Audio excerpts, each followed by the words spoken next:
भारत की कर संरचना। बजट के बाद हम लोग भारत की टैक्स स्ट्रक्चर की बात करेंगे। कर संरचना या कर प्रणाली भी इसको कह सकते हैं। कर प्रणाली, कर यानी कि टैक्स। सब लोगों ने सुन रखा है टैक्स के बारे में। क्या होते हैं टैक्स? बहुत इंपॉर्टेंट टॉपिक है, बहुत क्वेश्चन आते हैं यहां से, प्रीलिम्स में भी मेंस में भी। टैक्स क्या होते हैं? नहीं, ये तो टाइप ऑफ टैक्स है ना। टैक्स होते क्या है? What is tax? हाँ, कोई टैक्स देते हैं आप लोग? आप लोग कोई टैक्स देते हैं? अमीषा, आप टैक्स देती हैं? देती हैं, देती हैं। आप जब कोई सोप यूज करती हैं, टूथपेस्ट यूज करती हैं, हेयर ऑयल यूज करती हैं, तो आप टैक्स देती हैं। जो भी सामान आप यूज करते हो उन सब पर आप टैक्स देती हैं। GST, goods and service tax. Indirect tax हम सब देते हैं, डायरेक्ट टैक्स सभी लोग नहीं देते, वो कुछ लेते हैं जो उस कैटेगरी में आते हैं। ठीक है, टाइप्स ऑफ टैक्स में हम लोग बात करेंगे अभी। पहले तो ये जानते हैं टैक्स होते क्या हैं। तो टैक्स सरकार की आय के नियमित स्रोत होते हैं, और टैक्स के बदले जो टैक्स पेयर है उसको कुछ भी प्राप्त नहीं होता डायरेक्टली। टैक्स पेयर मतलब करदाता। जो करदाता है जब वो टैक्स देता है गवर्नमेंट को, तो उसके बदले डायरेक्ट उसको कुछ नहीं मिलता, लेकिन फिर भी उसको देना पड़ता है। जैसे आप इनकम टैक्स देते हो, पैसा आपने कमाया, इनकम टैक्स दिया, आपको कुछ नहीं मिला ना, बट आपको देना है। तो कानून द्वारा निर्धारित शर्तों के आधार पर सरकार आप पर टैक्स लगाती है। संवैधानिक संरचना के आधार पर सरकार आप पर टैक्स लगाती है, और ये आपकी रिस्पॉन्सिबिलिटी है कि आप उस टैक्स को पे करोगे, क्योंकि ये सरकार की इनकम के सबसे इंपॉर्टेंट सोर्स होते हैं। ठीक है, अब जब सरकारें टैक्स लगाती हैं तो उनका जो सिद्धांत है, जो सिस्टम है, उसमें कुछ बातों को ध्यान में रखा जाता है कि टैक्स इतने कम भी ना हो कि सरकार के रेवेन्यू कम पड़ जाए, और टैक्स इतने ज्यादा भी ना हो कि टैक्स पेयर की जो परचेजिंग पावर है वही खत्म हो जाए, है ना। क्योंकि टैक्स का इंपैक्ट पड़ता है ना पब्लिक पर, इन्वेस्टर्स पर, और किस पर पड़ता है? कंज्यूमर पर, है ना, और गवर्नमेंट के जो रेवेन्यू कलेक्शन है उस पर। अगर सरकार बहुत ज्यादा टैक्स लगाएगी तो सरकार का फंड तो बढ़ेगा, लेकिन ज्यादा टैक्स देने की वजह से जो कंज्यूमर है उनकी परचेजिंग पावर कम हो जाएगी, जो इन्वेस्टर्स हैं, निवेशक हैं, उनके इन्वेस्टमेंट की कैपेबिलिटी कम हो जाएगी, है ना। और इनडायरेक्ट टैक्स अगर सरकार बढ़ाएगी, जीएसटी वगैरह, तो सामान महंगा हो जाएगा, इन्फ्लेशन हो जाएगा। तो सरकार को दोनों के बीच बैलेंस बनाना पड़ता है। दोनों कौन? इसके जो इंपैक्ट है और दूसरा जो रेवेन्यू कलेक्शन है, इन दोनों के बीच बैलेंस बनाती है गवर्नमेंट, और उसी के आधार पर डिसाइड किया जाता है कि कौन सा टैक्स स्ट्रक्चर हमारे कंट्री के लिए सही है। तो पहले तो हम देखेंगे कि कितने जो स्ट्रक्चर हैं या जो प्रणालियां हैं टैक्स की, वो कौन कौन सी हैं, और साथ साथ हम देखते जाएंगे इनके इंपैक्ट क्या है। इंपैक्ट को हम कॉमन मैन या इन्वेस्टर्स पर भी देखेंगे, और एक तरफ गवर्नमेंट पर भी देखेंगे। फिर हम देखेंगे कि हमारे देश के लिए कौन सा टैक्स सही होगा। टैक्स के जो सिद्धांत होते हैं उसकी बात की जा रही है। ठीक है, तो अगर यहां पर हम देखें तो सामान्यतया जो टैक्स है उसके सिद्धांतों को 3 भागों में बांटा गया है। सामान्यतया कौन कौन सा? प्रगतिशील करारोपण, प्रगतिशील करारोपण। इसके अलावा अब ये प्रगतिशील करारोपण क्या है अभी हम बताएंगे आपको। प्रगतिशील करारोपण, प्रोग्रेसिव टैक्सेशन। दूसरा है प्रतिगामी करारोपण, रिग्रेसिव टैक्सेशन, प्रतिगामी करारोपण। और तीसरा है हमारा आनुपातिक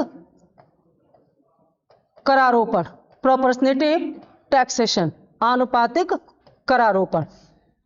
यानी कि सामान्यतया ये टैक्स लगाने के 3 सिद्धांत हैं। जब प्रगतिशील करारोपण लगाया जाता है तो इसमें जैसे जैसे लोगों की इनकम बढ़ती है वैसे वैसे सरकार टैक्स बढ़ाती जाती है। जैसे आप 2.5 लाख कमा रहे हैं तो 5% दे रहे हैं, आप 5 लाख कमाएंगे तो 10% देंगे, 5% देंगे, आप 15 लाख कमाएंगे तो 7.5% देंगे। जैसे जैसे आपकी इनकम बढ़ती जाएगी सरकार टैक्स की जो रेट्स हैं, जो दरें हैं, परसेंटेज है, वो भी बढ़ाती जाएगी। तो ये क्या हो गया? प्रोग्रेसिव, प्रगतिशील करारोपण, है ना।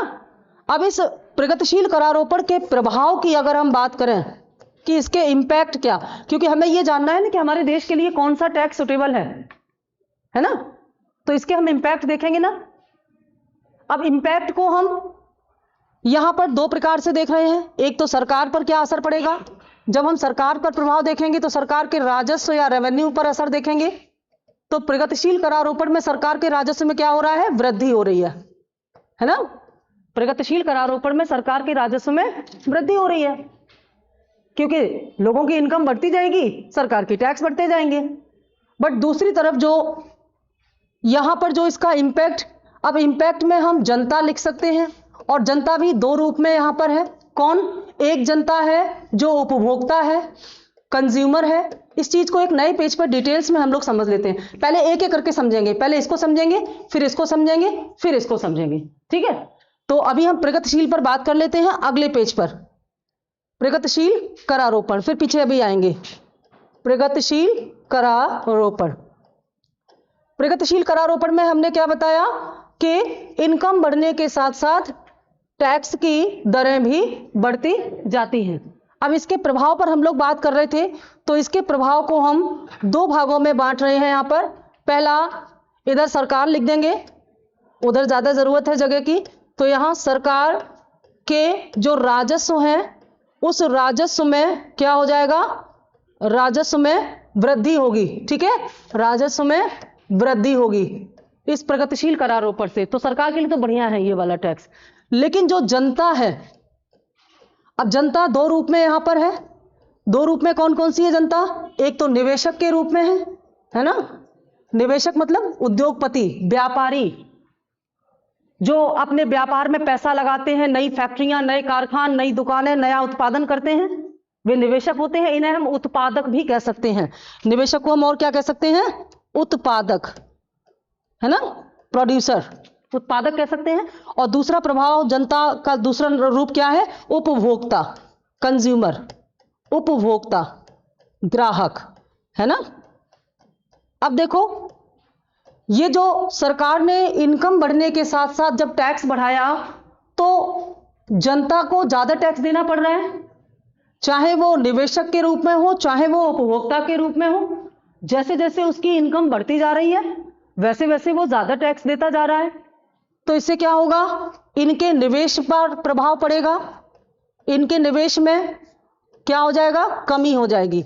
ऑब्वियस सी बात है ना, क्योंकि जब ये टैक्स ज्यादा देंगे, क्यों भाई, टैक्स अगर ज्यादा देंगे, जैसे से इनकी इनकम बढ़ती जाएगी ज्यादा टैक्स इनको देना पड़ेगा। तो ज्यादा टैक्स देने की वजह से इनके पास कम पैसे बचेंगे। भाई अगर किसी आदमी ने पिछली साल 10 लाख कमाया तो 5% टैक्स दिया, इस साल उसने 20 लाख कमाया तो 10% दिया, अब वो 30 लाख कमाएगा अगले साल तो वो 25%, तो उसका टैक्स बढ़ता जाएगा, तो उसके पास जो कुल बचत है वो कम हो जाएगी कि नहीं। दूसरी चीज, वो होपलेस हो जाएगा, उसका उत्साह कम पड़ जाएगा ना, कि भाई आप बहुत मेहनत कमा के पैसे कमाओ और आपको फिर ज्यादा टैक्स देना पड़े, तो आप ज्यादा कमाने के लिए कहां से प्रेरित होंगे? आप निराश हो जाएंगे कि हम ज्यादा क्यों कमाएं, फायदा क्या, हमारा तो टैक्स में चला जाता है पूरा पैसा। तो आप निराश हो जाएंगे और नया निवेश और अधिक आय के लिए आप प्रेरित नहीं हो पाएंगे, है ना। एक सिंपल सी बात है ना, ह्यूमन नेचर है। आप अपने आप को देखें, आप एक उद्योगपति हैं, आप एक व्यापारी हैं, हर साल आपकी इनकम बढ़ रही है तो हर साल आप पर टैक्स बढ़ता जा रहा है, तो आपको लगेगा कि हम क्या फायदा और ज्यादा पैसे कमाने से, तो आप में निराशा आएगी। तो आप उत्पादक या निवेशक जो है, जब निराश हो जाएंगे तो वो क्या कर देंगे? निवेश में कमी कर देंगे। और जब निवेश में कमी होती है तो क्या होता है? निवेश में कमी होने का बहुत बुरा प्रभाव पड़ता है। निवेश में कमी होने का मतलब है नए व्यापार, नए उद्योग, नए कारखाने या तो धीमे हो जाएंगे पहले से, या बंद हो जाएंगे ना, धीमे हो जाएंगे। तो जब निवेश कम होगा तो रोजगार भी क्या होंगे? रोजगार में कमी आ जाएगी, है ना। और जब रोजगार में कमी आएगी तो क्या होगा? ग्राहक की क्रय क्षमता कम हो जाएगी, और जब ग्राहक की क्रय क्षमता होती है, कम होती है, तो बहुत बड़ा संकट आ जाता है। ग्राहक की क्रय क्षमता कम इसलिए हो जाएगी क्योंकि उसके पास रोजगार कम होगा, क्योंकि अब फैक्ट्रियां, कारखाने कम खुल रहे हैं, ज्यादा एम्प्लॉय की जरूरत नहीं है, तो उनकी सैलरी कटौती की जाएगी, है ना। काम करने के घंटे कम किए जाएंगे। भाई ज्यादा उत्पादन होता है तो ओवर टाइम मिलता है, आपको ज्यादा पैसे मिलते हैं, लेकिन जब प्रोडक्शन कम है तो फिर आपको ज्यादा घंटे नहीं मिलेंगे ना, सैलरी भी कम हो जाएगी, एम्प्लॉय भी छट जाएंगे, छटनी हो जाएगी, तो जो बेरोजगार होंगे उनकी जेब में पैसा कम हो जाएगा ना, तो क्रय क्षमता क्या हो जाएगी, घट जाएगी ना। क्रय क्षमता समझते हैं सभी लोग, सामान खरीदने की कैपेबिलिटी, और ये किससे होती है, आपके जेब के पैसे से। जेब में जितना ज्यादा पैसा होगा क्रय क्षमता ज्यादा होगी, पैसे कम होंगे क्षमता कम होगी, और ये डिपेंड करता है हमारे एम्प्लॉयमेंट से, रोजगार से। तो क्रय क्षमता कम होने से फिर सीधे क्या होगा, बाजार में वस्तु की मांग में कमी आएगी, और वस्तु की मांग में कमी आएगी तो सीधी सी बात है फिर अगला चरण इसका मंदी होगा, अगर इसको नहीं रोका गया तो। ये चीज यानी कि जब प्रगतिशील करारोपण निरंतर होता रहता है तो निवेशक निराश हो जाता है, जिससे निवेश में कमी आती है, और निवेश में कमी आते ही रोजगार में, ग्राहक की क्रय क्षमता में, वस्तु की मांग में कमी आ जाती है, कीमतें तेजी से डाउन होती हैं और इससे मंदी आ जाती है। और जब निवेशक निराश होता है तो देश की तरक्की नहीं होगी। हम विकासशील देश है, समझ आइएगा, हम बात कर रहे हैं कि भारत के लिए कौन सा टैक्स उपयुक्त है। तो भारत एक विकासशील देश है, और विकासशील देश होने के नाते हमें अपने निवेशकों को, उत्पादकों को प्रोत्साहित करना है, क्योंकि हमारे पास तमाम संसाधन ऐसे पड़े हैं जिनका अभी पूरा उपयोग हम नहीं कर पाए हैं, है ना।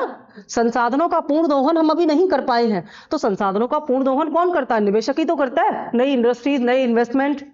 लेकिन वो तो तब होगा ना जब ये नया निवेश करेगा। ये तो निराश हो गया क्योंकि टैक्स ज्यादा देना पड़ रहा है, तो ऐसी कंडीशन में क्या हो जाएगा, एक उल्टा साइकिल स्टार्ट हो जाएगा हमारी इकोनॉमी में।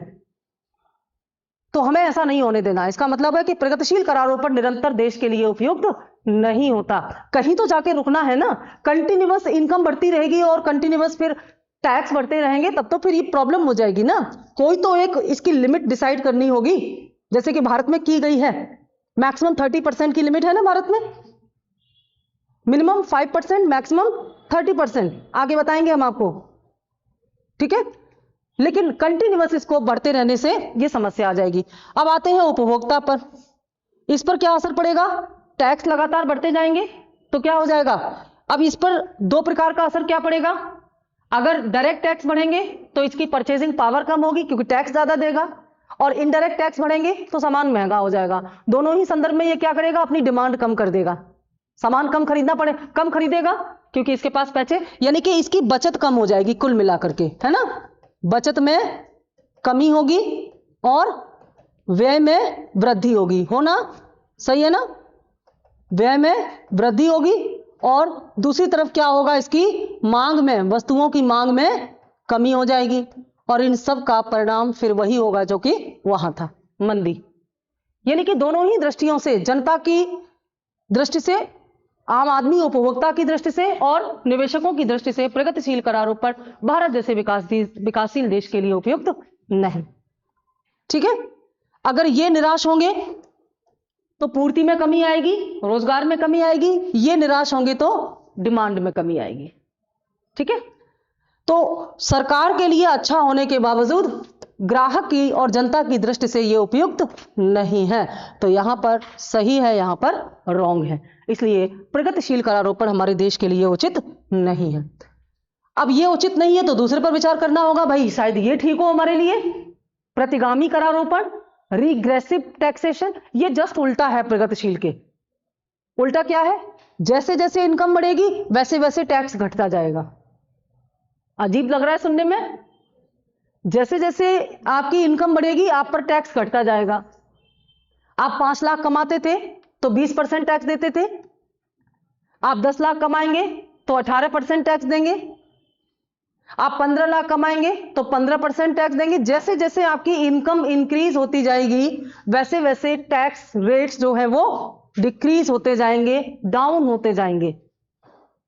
क्या लग रहा है आपको, ये किसके लिए, किस प्रकार का इंपैक्ट सेम इसी तरह से हम देखेंगे, ठीक है, जैसे हमने यहां देखा था अभी। तो यहां पर हम प्रतिगामी करारोपण के प्रभाव को देख लेते हैं। प्रतिगामी करारोपण, प्रतिगामी करारोपण का पहला जो प्रभाव है वो ये कि ये वास्तव में लोकतांत्रिक नहीं है। इससे गरीबों पर टैक्स का भार ज्यादा पड़ता है ना। जिनकी इनकम कम है, सोचो आप एक व्यक्ति 5 लाख कमा रहा है वो 20% दे रहा है, दूसरा आदमी 20 लाख कमा रहा है वो 10% दे रहा है, तो 5 लाख वाले पर ज्यादा लोड पड़ गया ना। तो ये न्याय अनुकूल नहीं है, अनजस्टिस दिखाई दे रहा है इसमें। और दूसरी तरफ इसका प्रभाव हम उसी प्रकार से देखेंगे जैसे हमने अभी देखा, सरकार और जनता। यहां पर हम पहले जनता की बात कर लें। जनता में भी निवेशक, वही चीज, निवेशक या उत्पादक, और दूसरा ग्राहक या उपभोक्ता। निवेशक के लिए कैसा असर पड़ेगा? इनकम बढ़ रही है, टैक्स घट रहा है, तो जितना ज्यादा कमाएगा उतना कम टैक्स देना पड़ेगा। खुश हो गया ये तो, अरे वाह, और कमाओ और कमाओ, तो इससे निवेश में वृद्धि होगी, इसको लाभ होगा। और जब इसको लाभ होगा तो ये क्या करेगा? निवेश में वृद्धि करेगा। और जब निवेश में वृद्धि होगी तो जाहिर सी बात है कि इसकी वजह से नए नए निवेश होंगे, रोजगार के अवसर मिलेंगे और अर्थव्यवस्था तेजी से ग्रोथ करेगी, जीडीपी बहुत तेजी से बढ़ेगा, उत्पादन बहुत तेजी से होगा, ठीक है ना। लेकिन दूसरी तरफ, और यहां ग्राहक का भी अगर हम प्रभाव देखें तो ग्राहक के लिए क्या है? ग्राहक के लिए क्या है, सोच के बताना। अभी आएंगे वहां पर। ग्राहक के लिए क्या इस पर असर पड़ रहा है? ग्राहक तो सब तरह के होते हैं, लो इनकम वाले भी, हाई इनकम वाले भी। तो ग्राहक में भी कैटेगराइज हो जाएंगे।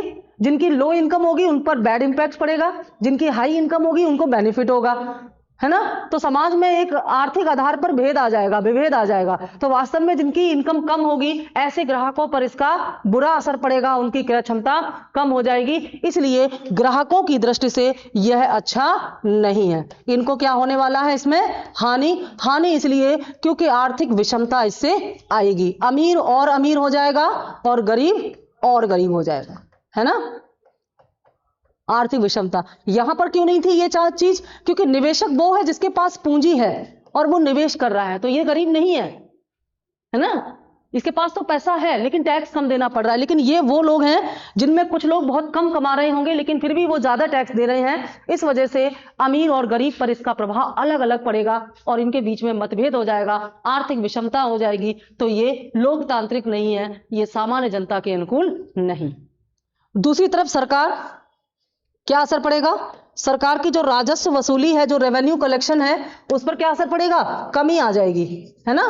क्योंकि जैसे जैसे लोगों की इनकम बढ़ेगी टैक्स रेट्स कम हो जाएंगे। हालांकि अमाउंट बढ़ता जाएगा कि 20 लाख का 5% और 10 लाख का 10%, इस तरह से बराबर ही होगा। लेकिन फिर भी अगर प्रगतिशील से तुलना करें तो सरकार की इनकम घटेगी। यहां पर लोगों की इनकम बढ़ती जाएगी लेकिन सरकार के रेवेन्यू कलेक्शन कम होते जाएंगे। तो ऐसी स्थिति में सरकार के भी ठीक नहीं है, क्योंकि सरकार, खासतौर से भारत की सरकार, एक ऐसी सरकार है जिसे अनुत्पादक कार्यों में भी पैसा लगाना पड़ता है।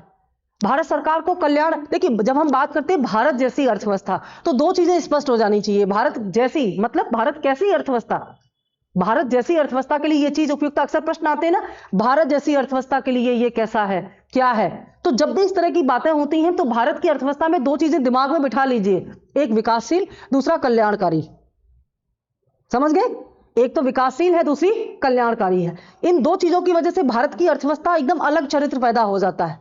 विकासशील होने का मतलब है कि भारत में और बहुत सारे अधूरे काम है जिनको पूरा करना है। सड़कें नहीं है, बनानी है, बिजली का उत्पादन करना है, स्कूल बनाने हैं, अस्पताल बनाने हैं, ओवरब्रिज बनाने हैं, बंदरगाह बनाने हैं, उत्पादन और बढ़ाना है, कारखाने और खोलने हैं।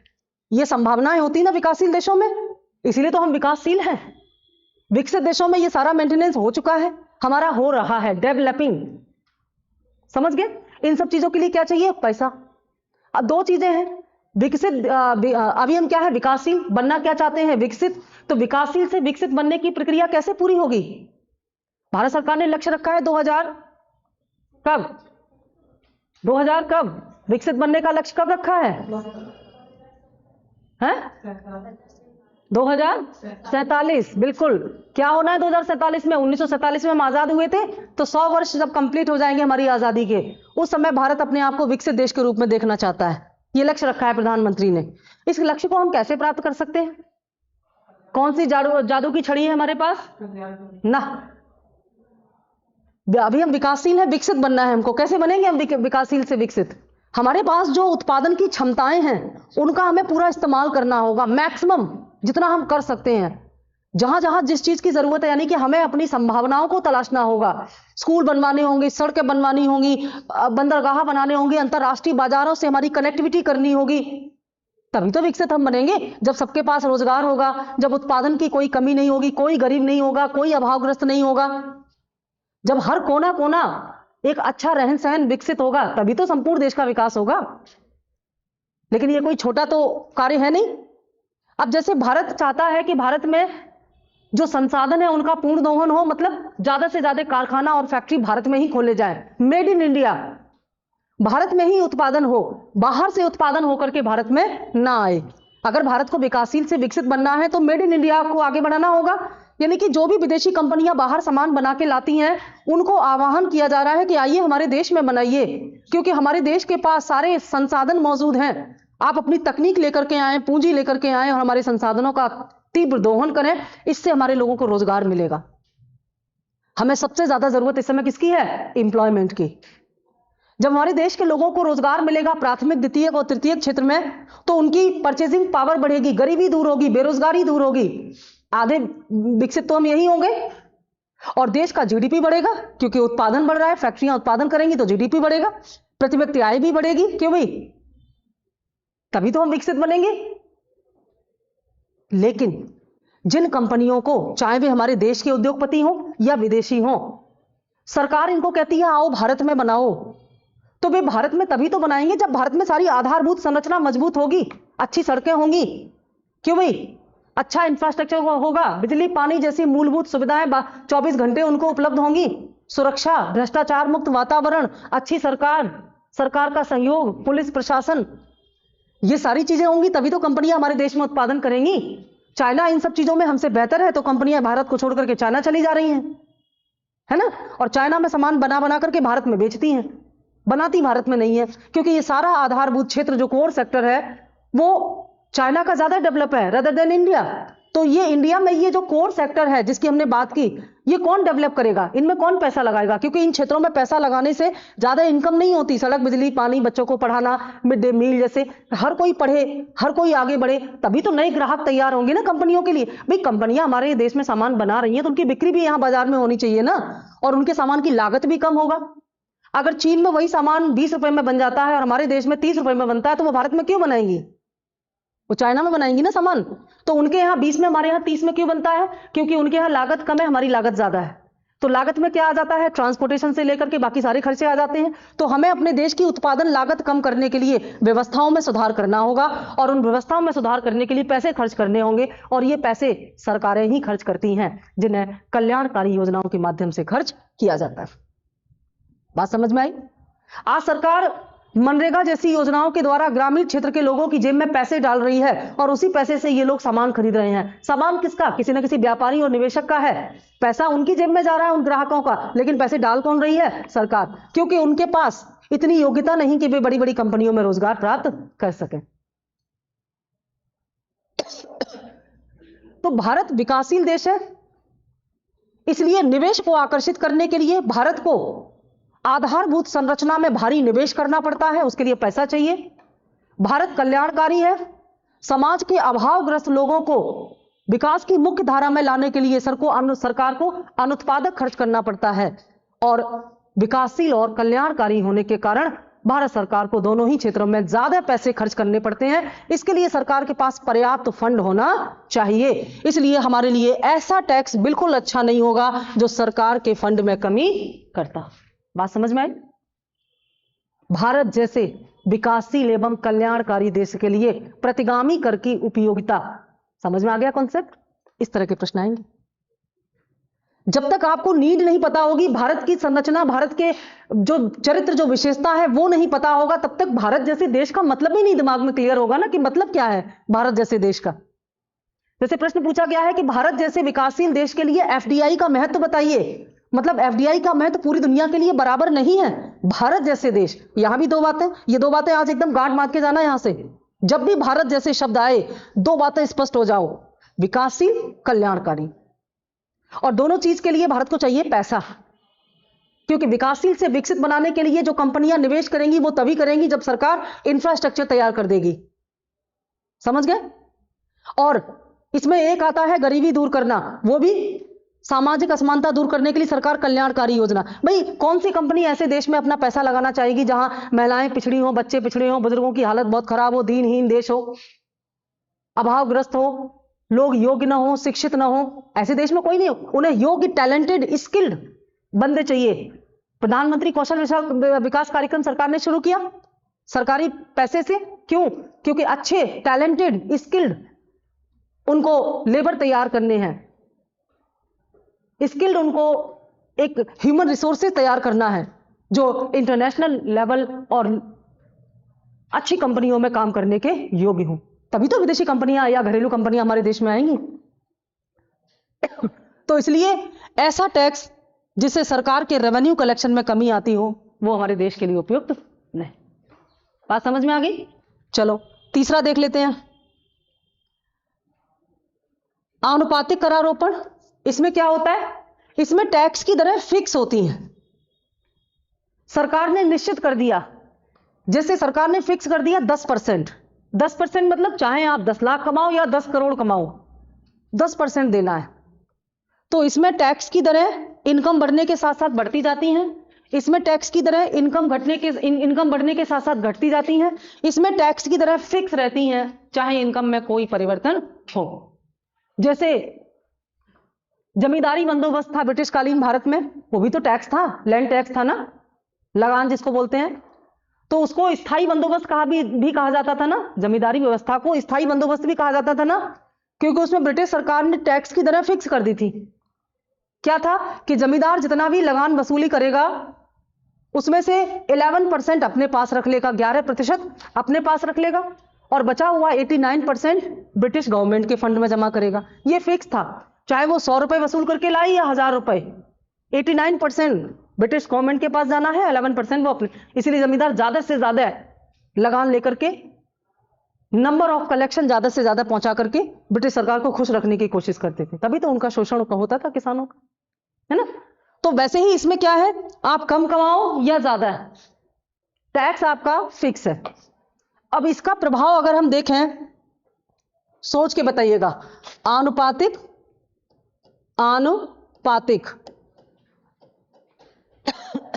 करारोपण का प्रभाव, सेम वही दो तरह से इसका प्रभाव हम देखेंगे, जनता पर और सरकार पर।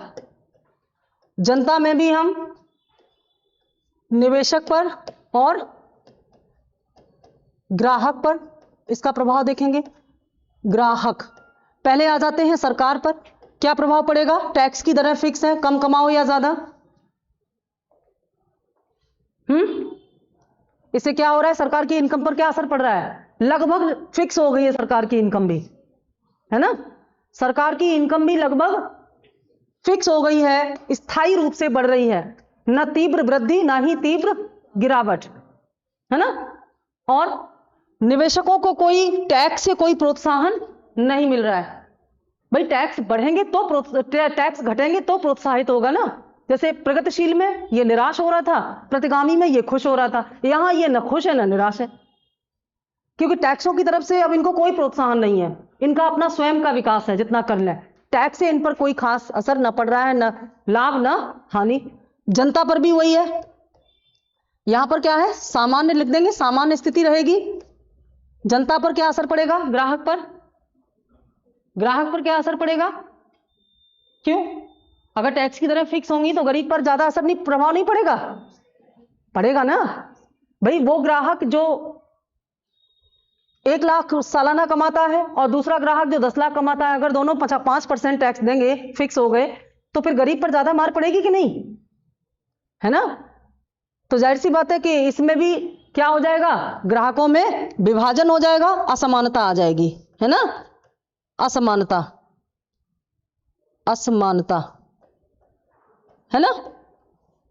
तो क्या कहा जाए इसे, अनुकूल है प्रतिकूल है, कुछ समझ में नहीं आ रहा है? वास्तव में ये विकसित देशों के लिए अनुकूल माना जाता है, क्योंकि विकसित देशों में ना तो ग्राहक को आकर्षित करने के लिए टैक्स घटाने की जरूरत है और ना ही सरकार को कल्याण करने के लिए इनकम बढ़ाने की जरूरत है। विकसित देशों की सरकार को ना ही देश को विकासशील बनाने के लिए आधारभूत और संरचना में निवेश करना है, ना ही कल्याणकारी योजना में खर्च करना है। तो विकसित देशों की सरकारों को अपनी इनकम बढ़ाने के लिए कोई एक्स्ट्रा प्रयत्न करने की आवश्यकता नहीं होती। दूसरी तरफ विकसित देशों में निवेशक अपने आप आकर्षित होता है काम करने के लिए, क्योंकि वहां पहले से ही एक अच्छी व्यवस्था होती है। तो विकसित देशों को ना तो निवेशकों को आकर्षित करना है, ना ही उसको अपनी इनकम बढ़ानी है। उनके लिए आनुपातिक प्रणाली बढ़िया है। रेट फिक्स कर दिए हैं, संतुलित इनकम हो रही है सरकार की, टैक्स आ रहे हैं, एक बैलेंसिंग तरीके से देश का सिस्टम काम कर रहा है। लेकिन विकासशील देशों के लिए, जहां सरकार को निरंतर अपनी राजस्व में वृद्धि की आवश्यकता होती है, जहां निवेशकों को प्रेरित करने की आवश्यकता होती है, क्योंकि बिना प्रेरणा के विकासशील देशों में अंतरराष्ट्रीय स्तर के निवेशक अपना पूंजी का निवेश करने नहीं आते। समझ गए? तो ऐसी कंडीशन में निवेशकों को प्रोत्साहन न मिलने की वजह से नए निवेश की संभावना भी उतनी ज्यादा नहीं होती और ग्राहकों के लिए भी यह असमानता लाने वाला है। इसलिए यह भी भारत के लिए अनुकूल नहीं है। अब तीनों प्रणालियां खत्म हो गई। अब क्या? अब यहां पर भारत जैसे देश के लिए हमेशा मिला जुला सिद्धांत ही काम करता है, क्योंकि भारत भी मिली जुली नेचर वाला देश है। मिश्रित अर्थव्यवस्था का मतलब ये मिला जुला है ना। तो यहां पर भारत के लिए दो सिद्धांतों को मिलाकर के एक तीसरा, भारत जैसे विकासशील देशों के लिए एक तीसरा सिद्धांत तैयार किया गया है, जिसे अवक्रमिक प्रणाली कहते हैं। अवक्रमिक प्रणाली, डिग्रेसिव सिस्टम, अवक्रमिक प्रणाली। इस अवक्रमिक प्रणाली में क्या होता है? इसमें प्रगतिशील और आनुपातिक, प्रगतिशील और आनुपातिक का मिला जुला स्वरूप होता है। ये समझ में आ गए? प्रगतिशील का मतलब क्या है? एक निश्चित, प्रगतिशील का मतलब है कि इनकम बढ़ने पर टैक्स बढ़ना, आनुपातिक का मतलब हो स्थिर हो जाना। भारत में इन दोनों को मिलाकर के ये प्रणाली लागू की गई है, जिसको अवक्रमिक कहते हैं। अब अवक्रमिक में होता क्या है? एक निश्चित सीमा तक आय बढ़ती है तो टैक्स भी बढ़ता जाता है, लेकिन एक निश्चित सीमा पर आकर के टैक्स की दरें क्या हो जाती हैं? स्थिर हो जाती हैं।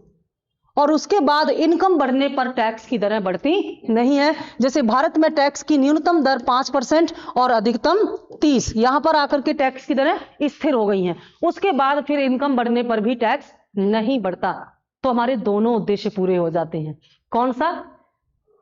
सरकार के रेवेन्यू कलेक्शन में वृद्धि होती है प्रगतिशील करारोपण से, और दूसरी तरफ एक निश्चित सीमा पर, क्योंकि आदमी अमीर तभी तो बनेगा जब एक निश्चित सीमा से ज्यादा कमाएगा।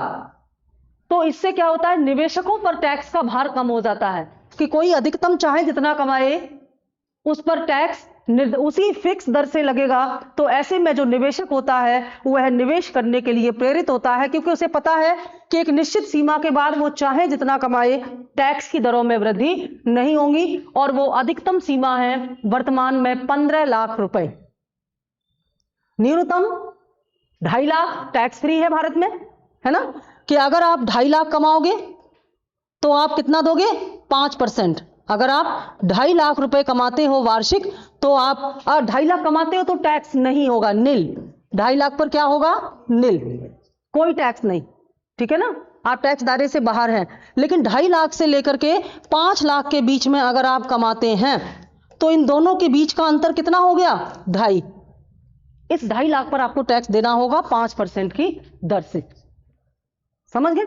यानी कि अगर आप सालाना 5 लाख रुपए कमाते हैं तो आपको कुल कितनी आय पर टैक्स देना होगा? 2.5 लाख पर, क्योंकि 2.5 तो टैक्स फ्री है ना।